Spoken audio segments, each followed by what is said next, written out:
Assalamualaikum warahmatullahi wabarakatuh.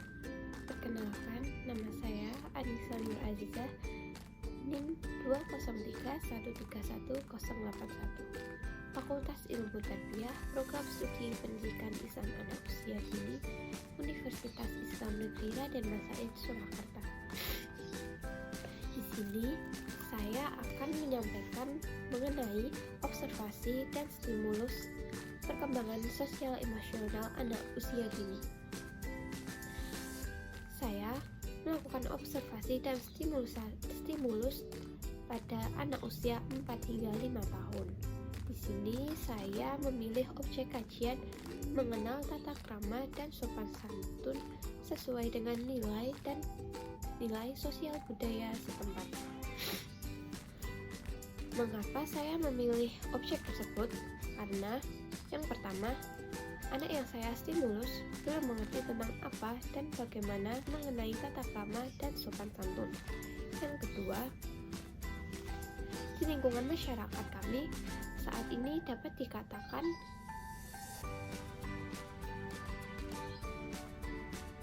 bahwa sikap tata krama dan sopan santun anak kepada orang tua itu kurang. Yang ketiga, di lingkungan masyarakat kami, terutama orang dewasa, jarang menggunakan sikap bahasa yang baik dan benar.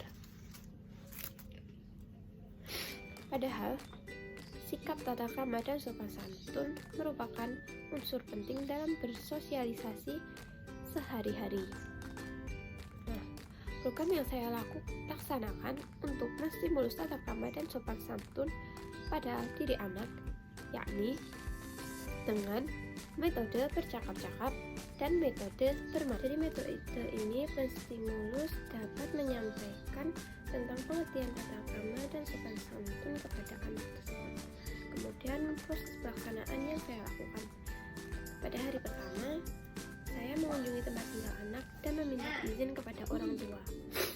Di sini saya mengamati bagaimana sikap dan perilaku anak. Setelah saya amati,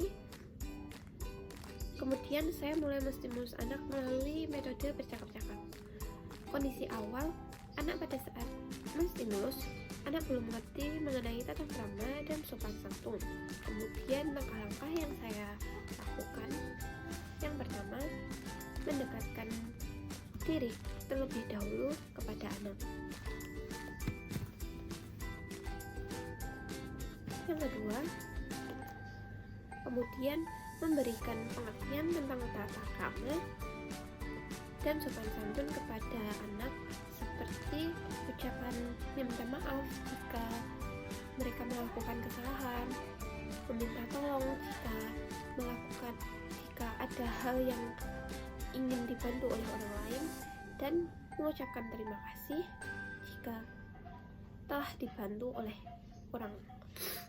Kondisi pasca tindakan, anak yang tadinya belum mengerti tentang tata krama dan sopan santun kemudian mulai mengerti sedikit demi sedikit. Pada hari kedua, saya menggunakan metode bermain, yakni meruncing sebuah gelang dan kalung dari manik-manik.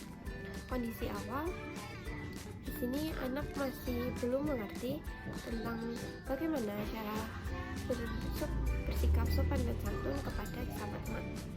Contohnya seperti sedang bermain meronce manik-manik, anak memanggil temannya bukan dengan sebutan nama. Anak juga belum terbiasa menggunakan kata seperti meminta tolong pada saat ingin atau membutuhkan sesuatu kepada temannya, dan maaf apabila melakukan kesalahan yang dilakukan pada temannya. Langkah-langkah yang saya lakukan, yakni mulai mengajak berbicara dengan kata-kata yang baik, sopan, yang dimana diharapkan anak dapat meniru dan mengikuti. Yang kemudian, sebelum memulai meronce, kita bermain dengan warna-warna manik seperti warna apa yang anak sukai.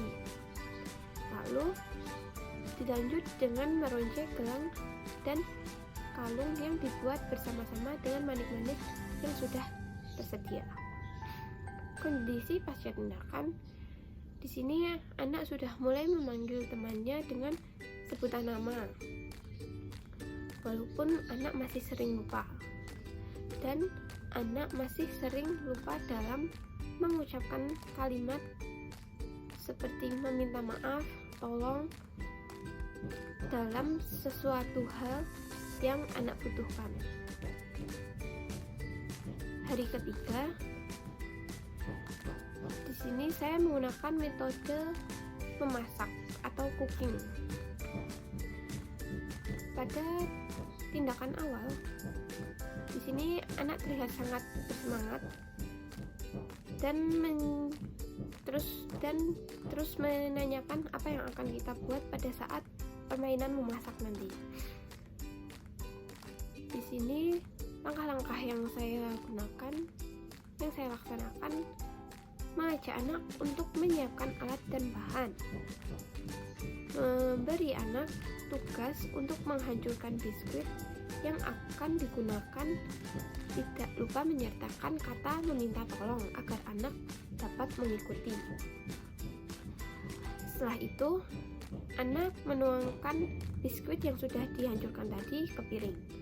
Lalu anak menuangkan susu coklat dan diaduk sampai tercampur. Kondisi pasca tindakan atau kondisi setelah saya menstimulus anak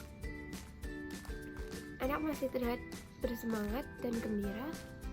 Di sini anak menunjukkan perubahan dalam berbicara dengan teman, dan anak mulai menggunakan kata tolong pada saat ia membutuhkan barang yang berada agak jauh jaraknya dari anak.